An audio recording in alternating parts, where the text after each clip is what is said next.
Je crois pouvoir dire qu'il y a unanimité pour rappeler ici, en effet, la solidarité de tous les Européens. La France, comme tous les autres pays européens, prendra sa part. La déstabilisation de l'Afghanistan risque également d'entraîner des flux migratoires irréguliers vers l'Europe. Et l'Europe ne peut pas, à elle seule, assumer les conséquences de la situation actuelle.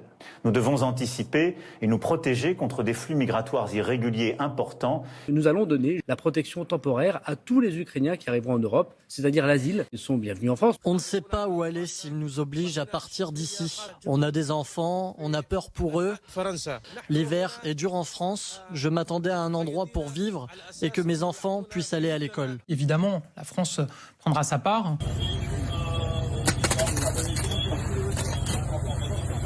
Je pense que c'est un devoir d'asile au sens strict du terme.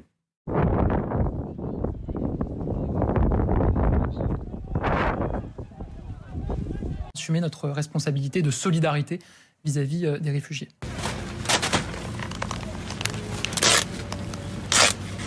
Accueillis notamment par la France, bien sûr, c'est notre devoir le plus élémentaire en l'occurrence.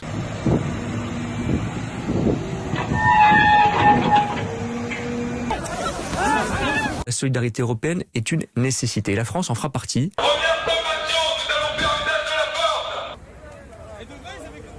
Cet accueil que nous devons aux Ukrainiens. Il y a une solidarité émotionnelle considérable.